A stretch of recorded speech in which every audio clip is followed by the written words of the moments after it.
तो acid catalyse reaction हम लोगों ने लास्ट वाली जो पढ़ी थी वो एसिड कैटालाइज रिएक्शन ही थी। तो क्या ये पाई इलेक्ट्रॉन ऑर्बिटल में नहीं जाएंगे? आप कहोगे बिल्कुल जाएंगे सर, क्यों? क्या बोरॉन के पास अब हाइड्रोजन बचा है? फर्स्ट लेक्चर में हमने क्या किया था? फर्स्ट लेक्चर में हमने सिर्फ मेथड ऑफ प्रिपरेशन स्टार्ट की थी। तो रिएक्शन में BH3 भी आ सकता है, B2S6 भी आ सकता है। क्यों? अगर आप ध्यान से देखो तो बोरॉन एक्साइटेड स्टेट में 3 अनपेयर्ड इलेक्ट्रॉन रख रहा है, 3 बॉन्ड।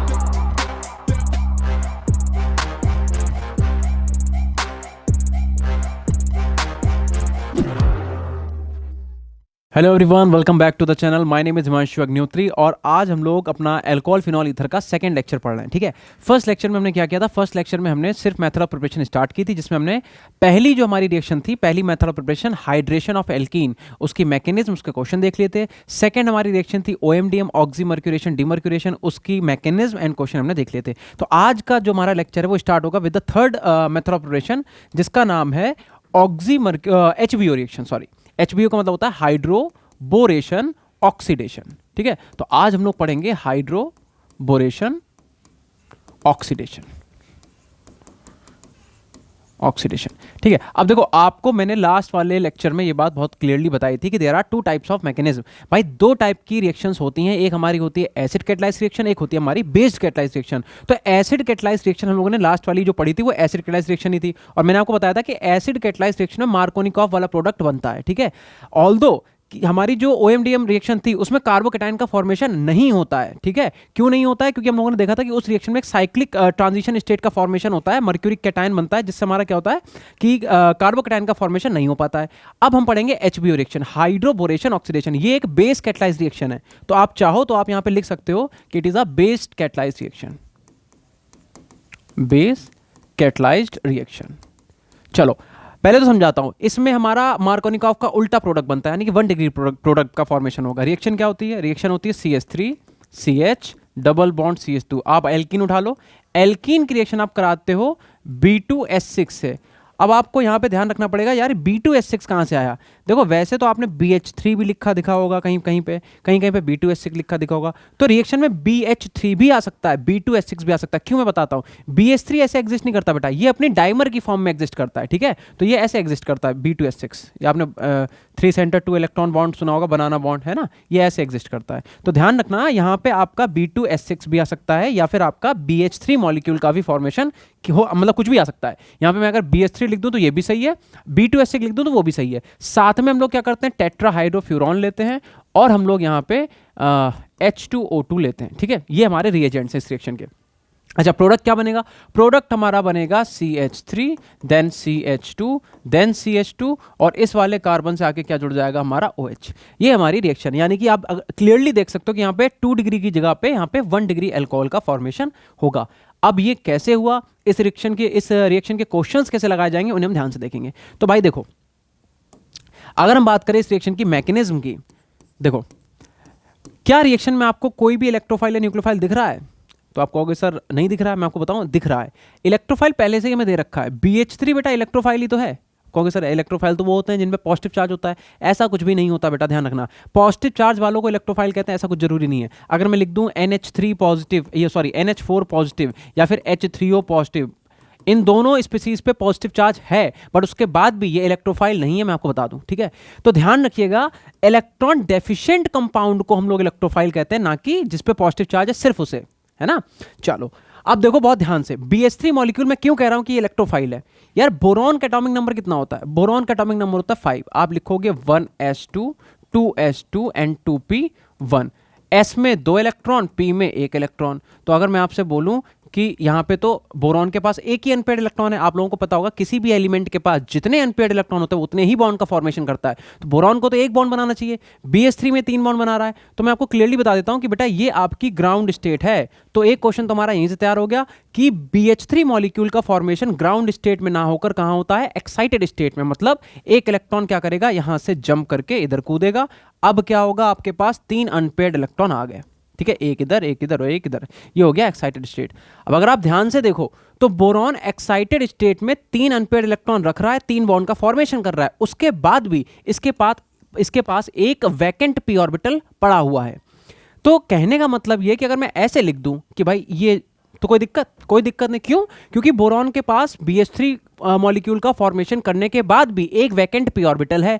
अगर इसके पास वैकेंट p ऑर्बिटल है तो क्या, तो ये इलेक्ट्रॉन्स को ले सकता है, और जो इलेक्ट्रॉन एक्सेप्ट कर सकते हैं, मतलब वो इलेक्ट्रॉन डेफिशिएंट है तभी तो कर सकते हैं। इसका मतलब इलेक्ट्रॉन डेफिशिएंट तो ये ऑलरेडी क्या है, इलेक्ट्रोफाइल ही है। तो अब होगा क्या, बहुत ध्यान से देखिए, ठीक है। आई होप ये बात समझ में आ गई होगी, नोट कर लेने से। अब देखो, मैं अगर आपसे बोलूं कि हमारे पास ये तो एल्कीन थी, ठीक है, तो इसे थोड़ा सा कलर चेंज कर लेते हम लोग। देखो इधर CH3 CH double bond CH2, और मैं BH3 को ऐसे लिख दे रहा हूं H, और मैं इसके पास एक वैकेंट p ऑर्बिटल बना दे रहा हूं। तो क्या ये पाई इलेक्ट्रॉन ऑर्बिटल में नहीं जाएंगे? आप कहोगे बिल्कुल जाएंगे सर। क्यों? क्योंकि इलेक्ट्रॉन तो ऑर्बिटल में रहना ही पसंद करते हैं। इसका मतलब ये इलेक्ट्रॉन्स हैं, ये वैकेंट ऑर्बिटल है, तो इसके ऊपर अटैक करेगा। अटैक करने के बाद अगर आप ध्यान से देखो, ये वाला कार्बन तो इससे बॉन्ड बना लेगा, जुड़ जाएगा, इसकी तो बैलेंस ही पूरी रहेगी। इस कार्बन के पास अभी कितने बॉन्ड हैं? 1 2, ये हो गए 2 और 1 3 और एक हाइड्रोजन 4। लेकिन अगर ये पाई बॉन्ड ब्रेक हो गया तो इसका एक बॉन्ड कम हुआ कि नहीं हुआ? तो इसका मतलब इस वाले कार्बन की बैलेंसी पूरी करने के लिए BH3 मॉलिक्यूल को एक हाइड्रोजन की कुर्बानी देनी पड़ेगी। अब ये डिपेंड करता है, कोई सा भी ले सकता है वो, ठीक है। चलो, तो इसका मतलब होगा क्या कि हमारा जो प्रोडक्ट बनेगा वो बनेगा CH3 CH2 CH2, और ये क्या जुड़ गया, बोरॉन, एक H और एक H। अब अगर आप ध्यान से देखो तो बोरॉन के पास 2 ही हाइड्रोजन बचे, क्योंकि एक उसने दे दिया किस वाले कार्बन को, इस वाले कार्बन को, इस सेकेंडरी कार्बन को। यहां पे CH था, मैंने CH2 कर दिया। अब अगर आप ध्यान से देखो तो बोरॉन अभी भी 3 बॉन्ड का फॉर्मेशन कर रहा है। तो बोरॉन अगर अभी भी 3 बॉन्ड बना रहा है तो इसके पास अभी भी बेटा एक वैकेंट ऑर्बिटल होगा। यस और नो? होगा, बिल्कुल होगा। तो अगर अभी भी इसके पास एक वैकेंट ऑर्बिटल है, इसका मतलब क्या होगा कि एल्कीन का बेटा एक और मॉलिक्यूल आके इससे जुड़ सकता है ना। क्योंकि देखो, एक चीज ध्यान रखना, रिएक्शन में कभी भी ऐसा नहीं होता कि तुमने एक एल्कीन लिया, एक बार यूज करा, वो खत्म हो गया। ऐसा नहीं होता। जब तक रिएक्शन पूरा फाइनल प्रोडक्ट नहीं बन सकता, हम रिएजेंट को कितनी या रिएक्टेंट को कितनी भी टाइम यूज कर सकते हैं। मोल्स में रिएक्शन होती है, ऐसा ना एक एल्कीन उठा ली, 2 एल्कीन, ऐसा ना रिएक्शन होती है। एल्कीन्स हो गया या कोई भी रिएक्टेंट हो गया, हम तो नंबर ऑफ मोल्स में खेलते हैं ना, 1 मोल ही बराबर होता है गैदर नंबर के बराबर। तो होगा क्या कि यहां से एल्कीन का ये वाला पाई बॉन्ड वापस से इस पे अटैक करेगा। बिल्कुल वैसे ही करो। क्या करोगे? अगर ये वाला बॉन्ड ब्रेक होगा तो इस कार्बन की वैलेंसी कम होगी कि नहीं होगी? तो बोरॉन को एक और हाइड्रोजन देना पड़ेगा। बोरॉन एक हाइड्रोजन दे देगा इस वाले कार्बन को। तब क्या होगा बेटा? तब कुछ ऐसा होगा कि भाई ये तो CH3, ये अपना CH2, इधर CH2, ये वाला बोरॉन आ गया, और इधर भी सेम मॉलिक्यूल जुड़ जाएगा, CH2 एंड CH3। यस और नो? अब अगर आप ध्यान दो तो बोरॉन के पास एक हाइड्रोजन बचा हुआ है। बोरॉन अभी भी 3 बॉन्ड बना रहा है। हाँ, बोरॉन अभी भी 3 बॉन्ड बना रहा है। इसका मतलब इसके पास अभी भी एक वैकेंट ऑर्बिटल होगा, और अगर इसके पास एक वैकेंट ऑर्बिटल है तो एल्कीन का एक और मॉलिक्यूल इससे रिएक्शन कर जाएगा। तो क्या होगा? मैंने बोला CH2 double bond CH and single bond CH3। ये पाई बॉन्ड क्या करेगा? इस वाले वैकेंट ऑर्बिटल ऑफ बोरॉन में अटैक कर देगा। अब अगर आप ध्यान से देखो तो एक मॉलिक्यूल ये, दूसरा मॉलिक्यूल ये, और तीसरा मॉलिक्यूल ये 3 मॉलिक्यूल बोरॉन से जाके जुड़ जाएंगे। तो क्या होगा? मैं डायरेक्ट लिख दे रहा हूं कि भाई CH3 then CH2 then CH2, ठीक है। और ये बोरॉन से जाके जुड़े। ऐसे कितने मॉलिक्यूल जुड़े? 3। तो मैं यहां पे होल थ्राइस कर दे रहा हूं। क्या यहां तक किसी बच्चे को कोई दिक्कत आई? नहीं आई। अब मेरी बात सुनो, अगर एल्कीन चाहे भी अब आगे रिएक्ट करना, क्योंकि आप कहोगे सर बोरॉन तो अभी भी 3 ही बॉन्ड बना रहा है, ऐसे 3 मॉलिक्यूल से जुड़ा, तो वैकेंट ऑर्बिटल तो अभी भी होगा। और आपकी बात बिल्कुल सही है, बोरॉन के पास वैकेंट ऑर्बिटल अभी भी है। लेकिन क्या बोरॉन के पास अब हाइड्रोजन बचा है? एल्कीन ऐसे रिएक्शन नहीं करेगी। एल्कीन को चाहिए कि हम रिएक्शन तो कर लेंगे, लेकिन इस वाले कार्बन की जो कमी हुई है, इलेक्ट्रॉन की, बॉन्ड की जो कमी, उसे पूरा तो करो। तो बोरॉन अब चाहे भी तो इससे रिएक्शन नहीं कर सकता, बिकॉज बोरॉन के पास हाइड्रोजन ही नहीं है। इसका मतलब क्या होगा? अब यहां पे एल्कीन की रिएक्शन रुक जाएगी। तो अगर आप ध्यान से रिएक्शन को देखो तो रिएक्शन में अब हमने क्या ले रखा था? H2O2, मतलब हमने पेरोक्साइड ले रखा था। तो अब होगा क्या कि H2O2 आएगा, H2O2। अगर मैं H2O2 कैसे लिख दूं? ये वाला बॉन्ड पूरा है, ठीक है। अगर मैं इस बॉन्ड कैसे तोड़ूं? इधर लिख दूं एक OH और इधर लिख दूं एक OH, तो काम बन जाएगा, बन जाएगा। देखो, लेकिन यहाँ पे 3 मॉलिक्यूल हैं, तो H2O2 में हमें कितने लेने पड़ेंगे? 3 लेने पड़ेंगे बेटा। तो क्या होगा? इस पूरे 3 मॉलिक्यूल के साथ यहाँ पे 3 OH आ जाएगा। तो मैं लिख दे रहा हूँ कि भाई CH3 CH2 CH2 और यहाँ पे OH। और ऐसे कितने मॉलिक्यूल बने बेटा? तो मैं यहाँ पे 3 लिख दे रहा हूँ। ऐसे 3 मॉलिक्यूल्स का फॉर्मेशन होगा। अच्छा, साथ में क्या निकलेगा? तो ध्यान अगर आप दो, B यहाँ पे 1 है तो मैंने लिख दिया B 1 है। एक बात बताओ बेटा, अगर इस पूरे मॉलिक्यूल की मल्टीप्लाई 3 से करी है तो ये 3 OH इधर लग गए, इस मल्टीप्लाई पे इधर भी इन OH की मल्टीप्लाई 3 से होगी, यानी कि H अब यहाँ पे कितने? 3 है, तो H3, B 1 हो गया, O कितने होंगे? 3, तो H3BO3 आपका निकल जाएगा। हमें इससे मतलब भी नहीं, हमें मतलब है इस वाले कंपाउंड से। ये देखो 1 डिग्री अल्कोहल का फॉर्मेशन हो गया बेटा। तो आई होप आपको ये रिएक्शन समझ में आई होगी, है ना। और आपके एग्जाम के बिहाफ से बेटा बहुत ही ज़्यादा इंपॉर्टेंट रिएक्शन है।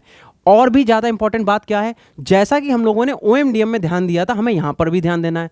क्या ध्यान देना है कि जैसे वहाँ पे क्या हो रहा था कि H2O जो था वो OH दे रहा था, NaBH4 हमें H दे रहा था। सिमिलरली इस रिएक्शन में क्या होगा बेटा कि जो आपका H2O2 है वो आपको क्या देगा, OH देगा, और जो आपका BH3 मॉलिक्यूल है वो आपको क्या प्रोवाइड कराएगा, H प्रोवाइड कराएगा। तो इतनी बात को आपको ध्यान रखना पड़ेगा, इस पर स्टार बना लो तो ज़्यादा बेटर है, ठीक है। तो आई होप आपको ये समझ में आया होगा। जल्दी से इसका स्क्रीनशॉट लो।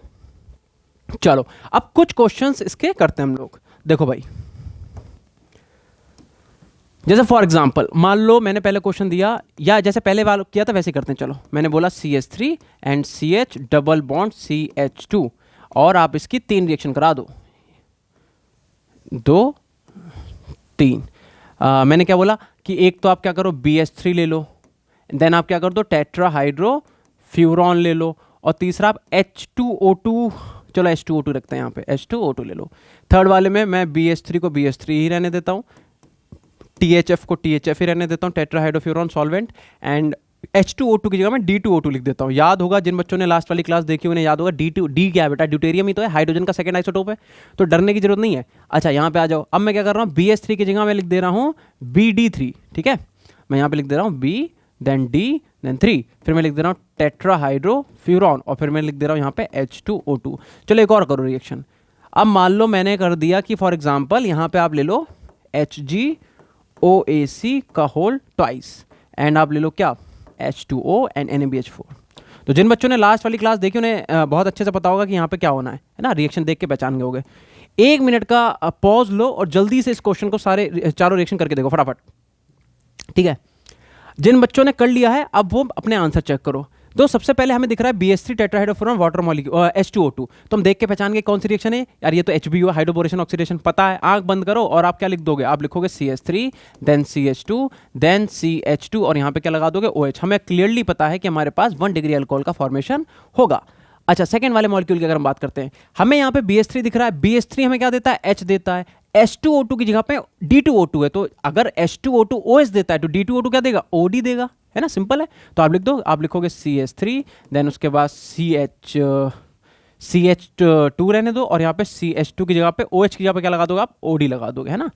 चलो BD3, अब देखो BD3 क्या देगा, जैसे BH3 S दे रहा है ऐसे BD3 क्या देगा, D देगा, लेकिन ये जाएगा कहाँ, सेकेंडरी कार्बन पे, यानी कि हो जाएगा CH3 यहाँ पे CH, और यहाँ पे आप लगा दोगे D, और इधर आ जाएगा CH2, और इस पर क्या लगा दो आप OH। OH क्यों लगाया, क्योंकि नीचे तो H2O2 ही है, ठीक है। और ये वाली रिएक्शन अगर आप ध्यान दो बेटा, ये तो H2O2 HgOAC का होल ट्वाइस वाटर और NaBH4, ये तो OMDM रिएक्शन है ना, ये तो हम देख के पहचान गए। ये कौन सी रिएक्शन है, ये तो हमारी OMDM है, और OMDM में क्या होता है बेटा, 2 डिग्री अल्कोहल का फॉर्मेशन, यानी कि आंख बंद करो और आप सेकेंडरी कार्बन पर OH लगा दो, ठीक है। मैकेनिज्म के साथ साथ अगर आप क्वेश्चन प्रैक्टिस करते रहोगे तो आपका एक भी क्वेश्चन गलत नहीं होगा, ठीक है। चलो तो हमारा पहला हाइड्रेशन ऑफ एल्कीन फिनिश हो गया, OMDM फिनिश हो गया, HBO फिनिश हो गया। अब आते हैं हम लोग थर्ड मेथड ऑफ प्रिपरेशन पे, इसका स्क्रीनशॉट ले लो आप लोग। चलो भाई, या फिर मैं इसका PDF भी डलवा दूंगा, ठीक है। चलो अब हम लोग इसके कुछ क्वेश्चन करते हैं, क्वेश्चन नहीं, थर्ड मेथड ऑफ प्रिपरेशन, ठीक है। थर्ड क्यों, फोर्थ, 3 तो होगी बेटा, फोर्थ होगी, ठीक है। फोर्थ रिएक्शन जो है वो हमारी है from alkyl halide, alkyl halide. जो बच्चे आज की वीडियो में नए देख रहे हैं मैं बता दूं, हम लोग बेटा एल्कोहल फिनॉल ईथर में एल्कोहल की मेथड ऑफ प्रिपरेशन पढ़ रहे हैं, ठीक है। अभी हमारा ये दूसरे वीडियो है। चलो तो फ्रॉम एल्किल हैलाइड में हम क्या करेंगे, एल्किल हैलाइड से हम लोग एल्कोहल का फॉर्मेशन कैसे करेंगे। एल्किल हैलाइड बोले तो RX, X का मतलब कोई भी हेलोजन, कौन से हेलोजन हो सकते हैं, फिर, कल, बाहर, आई, आंटी, ठीक है। याद रखा होगा तुम लोगों ने, फिर कल 12 LT हेलोजन 17th ग्रुप। अच्छा R आपका एल्काइल ग्रुप है, इनमें से कौन कौन सा नहीं होगा आपको पता है, F नहीं होगा और AT नहीं होगा, क्यों, क्योंकि X तो बड़ा ही एक्सप्लोजिव होता है, और बेटा AT तो तुम समझी गए क्या है,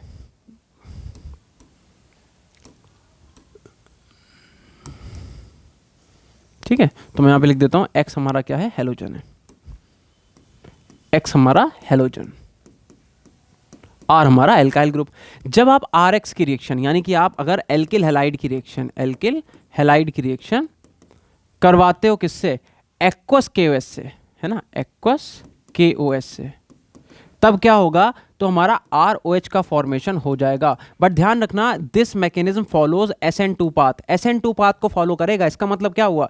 इसका मतलब ये हुआ कि हेलोजन जिस पोजीशन पे है उसके अपोजिट डायरेक्शन में जाके OH लगेगा। ठीक है, ये बात आपको ध्यान रखनी पड़ेगी। कुछ क्वेश्चंस करते हैं, जैसे फॉर एग्जांपल मैंने लिख दिया कुछ भी लगा लो यार, फॉर एग्जांपल मैंने यहाँ पे लिख दिया Cl, ठीक है, और मैं कह रहा हूँ आप इसकी रिएक्शन करा दो एक्वस KOH से। एक ये क्वेश्चन कर लो फटाफट। दूसरा देखो, मैंने बोला कि ठीक है समथिंग लाइक दिस कि आप यहाँ पे क्या करो, लगा दो Cl और आप इसका सेम यही करा दो रिएक्शन। ये वाला करो आप क्वेश्चन सेकेंड। और एक क्वेश्चन और आप करो जिसमें आप क्या करोगे, इस वाली पोजीशन पे लगा हुआ है आपका क्लोरीन, ठीक है, और इसका आपको रिएक्शन करना है। तो ये 3 रिएक्शंस आपको दे रखी हैं, आप जल्दी से क्वेश्चन करो फटाफट, बहुत तेजी में। जिन बच्चों का हो गया है वो लोग देखो इधर भाई, यहाँ पे तो हमें कुछ भी above the plane below the plane दिया नहीं है, तो जहाँ पे Cl आप एज इट इज आप क्या कर सकते हो, आप क्या कोई बात नहीं सर यहाँ पे हम OH लगा देंगे, कोई प्रॉब्लम नहीं बेटा, क्योंकि जब तक आपको मेंशन ही नहीं है क्वेश्चन में तब तक कोई दिक्कत नहीं है। लेकिन अगर आप सेकंड क्वेश्चन देखो, इसमें ये वाला क्लोरीन अबव द प्लेन लगा है। आप लोगों को ये बात अच्छे से पता होनी चाहिए, अबव द प्लेन क्या होता है, बिलो द प्लेन क्या होता है। ठीक है, कार्बन जो है वो टेट्राहेड्रल फॉर्म में, टेट्राहेड्रल में क्या होता है बेटा, एक H ऐसा एक H ऐसा। अगर हम ध्यान दें तो ये वाला हाइड्रोजन, ये कार्बन, ये हाइड्रोजन एक ही प्लेन पे है ना, एक ही प्लेन पे। लेकिन इसमें क्या होता है, एक हाइड्रोजन होता है अबव द प्लेन और एक हाइड्रोजन होता है हमारे पास below the plane. Above the plane below the plane का मतलब क्या हुआ, फॉर एग्जांपल मान लो ये हमारे पास एक प्लेन है, इसे ऐसे, मेरा हाथ जो आपको दिख रहा है ऐसे देखो यार, ये हाथ आपका क्या है, प्लेन है।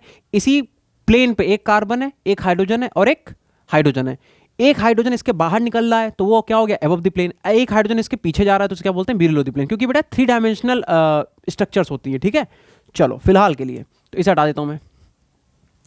अगर आप इस वाले क्वेश्चन को ध्यान से देखो तो यहाँ पे Cl लगा हुआ है अबव द प्लेन, तो इसका मतलब जो OH आएगा वो कहाँ आ जाएगा बेटा, बिलो द प्लेन। ठीक है, आप ऐसे लिखोगे कि सर यहाँ पे हम बिलो द प्लेन OH आके लगा देंगे और ये बिल्कुल सही हो जाएगा।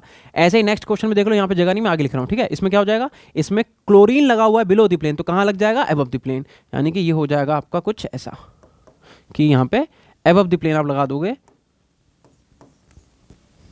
OH। ठीक है, तो आई होप आपको ये क्वेश्चन भी, रिएक्शन भी समझ में आ गई होगी। तो एल्किल हैलाइड से कैसे बनाना ये भी समझ में आ गया, HBO हमने देख ही लिया, OMDM हमने देख ही लिया, और एल्कीन का हाइड्रेशन कैसे होता है वो भी हमने देख लिया। इसका स्क्रीनशॉट लो, आगे वाले रिएक्शन पे चलते हैं। ठीक है, एल्किल हैलाइड के बाद हेडिंग नंबर 5। तो हेडिंग नंबर 5 है बेटा फ्रॉम ईथर। ईथर से अल्कोहल बनाया जा सकता है क्या, तो आंसर है बिल्कुल बनाया सकता है बेटा। देखो ईथर क्या होता है, ईथर होता है ROR-। अगर हम इसकी रिएक्शन डाइल्यूट H2SO4 से करा दें, डाइल्यूट H2SO4, बेटा ध्यान रखना ये डाइल्यूट H2SO4 और आपका क्या कहते हैं, नॉर्मल कह दो कंसंट्रेटेड H2SO4, इसमें क्या डिफरेंस है, H2SO4 कंसंट्रेटेड में और डाइल्यूट में, बता सकता है कोई। डाइल्यूट का मतलब पानी यार, तो इसका मतलब अगर आप डाइल्यूट H2SO4 की बात कर रहे हो तो यहाँ पे आपका H+ भी होगा, आपका HSO4- भी होगा। अब क्योंकि डाइल्यूट का मतलब वाटर है तो यहाँ पे वाटर भी तो ब्रेक होगा, यानी कि H+ एक और होगा और एक आपका OH- भी होगा। लेकिन अगर आपसे रिएक्शन में कंसंट्रेटेड H2SO4 बोल रहा है तो इसका मतलब यहाँ पे सिर्फ क्या होगा, सिर्फ आपका H+ होगा और HSO4- होगा। बेसिक बातें आपको पता होगा। ठीक है, अगर नहीं पता तो नोट कर लेना। अच्छा, तो अगर हम क्या करते हैं, अगर हम ईथर की रिएक्शन बेटा करा देते हैं डाइल्यूट H2SO4 से, डाइल्यूट H2SO4 से, तब क्या बनेगा आपका, तब बन जाएगा ROH। और कितने मॉलिक्यूल बनेंगे, तो डायरेक्टली मैं लिख दे रहा हूं 2 मॉलिक्यूल। कैसे होता है एक बार इसकी मैकेनिज्म देखते हैं, फिर कुछ क्वेश्चन कर लेंगे। ठीक है, ध्यान रखना सिमेट्रिकल ईथर्स लिए जाते हैं बेटा इस रिएक्शन में। मैकेनिज्म तो और भी आसान है भाई। सबसे पहले क्या हो गया, सबसे पहले हमने ईथर का मॉलिक्यूल लिया, ईथर के मॉलिक्यूल की रिएक्शन H2SO4 क्या देगा, H+ देगा, तो H+ उठा लिया। देखो ऑक्सीजन के पास लोन पेयर है, लोन पर अटैक कर देंगे इसके ऊपर, तो क्या बन जाएगा, बनेगा R, ये O, ये R हो गया, इधर आके जुड़ गया एक H, और R के ऊपर O के ऊपर पॉजिटिव चार्ज। क्या ये स्टेबल कंपाउंड है, नहीं है, तो क्या होगा, तो होगा ये कि ये वाला बॉन्ड इसके फेवर में टूट जाएगा। ऑक्सीजन पे एक पॉजिटिव है, एक बॉन्ड आएगा, मतलब एक नेगेटिव चार्ज, तो न्यूट्रल हो गया। तो यहां से निकला क्या, देखो यहां से एक कंपाउंड ROH तो यही बन गया। अल्कोहल का एक मॉलिक्यूल तो इसी रिएक्शन में फॉर्म हो गया। अब हमारे पास बचा क्या, अब रिएक्शन में बचा R+। बोले तो क्या होता है बेटा, R+ का मतलब कार्बोकेटायन बन गया। और स्टार्टिंग याद है मैंने क्या बोला था, अगर रिएक्शन में बेटा कार्बोकेटायन बनता है तो हम देखेंगे अगर कहीं पे पॉसिबिलिटी है रीअरेंजिंग की तो वो करवाएंगे। ठीक है, अब हमें नहीं पता R क्या है, R तो कोई भी अल्काइल ग्रुप हो सकता है। तो अगर कार्बोकेटायन का फॉर्मेशन हुआ है रिएक्शन में तो पॉसिबिलिटी ऑफ रीअरेंजिंग चेक की जाएगी, अगर रीअरेंजमेंट पॉसिबल है तो हम करा देंगे। नाउ अब होगा क्या, अब आपका जो वाटर मॉलिक्यूल है वो इसे क्या करेगा, OH दे देगा, तो वापस से क्या बन जाएगा ROH। तो इसीलिए मैंने यहाँ स्टार्टिंग में डायरेक्ट लिख दिया था कि अगर आप अल्कोहल का एक मॉलिक्यूल लेते हो, सॉरी ईथर का अगर आप एक मॉलिक्यूल लेते हो तो उसके 2 सिमेट्रिकल अल्कोहल बन जाएंगे, ठीक है। जैसे अगर मैं लिख दूं कि यार एक बात बताओ, CH3CH2 और ये OCH2CH3 है ना, इसका अगर मैं H2SO4 से रिएक्शन करा दूं, H2SO4 से, और वो भी कैसा, वो भी हम कह रहे हैं डाइल्यूटेड, तो बेटा किस कंपाउंड का फॉर्मेशन होगा? तो डायरेक्ट मैं समझाता हूं क्या करना है। देखो इस बॉन्ड को ऐसे पकड़ो, तोड़ दिया, इधर दे दो H, इधर दे दो OH, हम इसकी हाइड्रोलिसिस ही तो करा रहे हैं बेटा, तो क्या करो, इधर H इधर OH, तो क्या बन गया, देखो C2H5OH इधर भी, C2H5OH इधर भी, तो मैं लिख देता हूं कि 2 molecule of CH3CH2OH। I hope आपको ये बात समझ में आ गई होगी, ठीक है। तो अब इसके क्वेश्चन कर लेते हैं, कुछ भी ले लो। जैसे फॉर एग्जांपल मैंने क्या किया, यहाँ पे लिख दिया कि CH3OCH3, क्या करना है इसका सेम रिएक्शन, क्या करोगे आप, बॉन्ड को पकड़ के यहाँ से ब्रेक करोगे, इधर H दे दो, इधर OH दे दो, या उधर OH उधर H दे दो, क्या फर्क पड़ता है, ठीक है। तो क्या होगा, 2 मॉलिक्यूल ऑफ CH3OH का फॉर्मेशन हो जाएगा। ध्यान क्या रखना है, ध्यान ये रखना है कि इस रिएक्शन जो ईथर आप लोगे वो सिमेट्रिकल ईथर होगा, ठीक है। सिमेट्रिकल मतलब देखो ऑक्सीजन के इधर भी C2H5 इधर भी C2H5। तो आई होप आपको ये रिएक्शन समझ में आ गई होगी। आज का ये वाला लेक्चर भी यहीं तक रखते हैं, इसके नेक्स्ट लेक्चर में इस चैप्टर की मेथड प्रिपरेशन फिनिश कर देंगे। लेक्चर बेटा बहुत ज़्यादा बड़े बड़े नहीं बनाएंगे, सो दैट आप देखते देखते बोर हो जाओ, तो इसीलिए इसमें 3 रिएक्शन इसमें हो गई, 3 इससे पहले वाले में हो गई, और नेक्स्ट हमारा जो लेक्चर होगा उसमें इस चैप्टर की मेथड प्रिपरेशन, अल्कोहल की मेथड प्रिपरेशन सारी फिनिश कर देंगे, ठीक है। आई होप आपको अच्छे समझ में आ गया होगा। Thank you so much.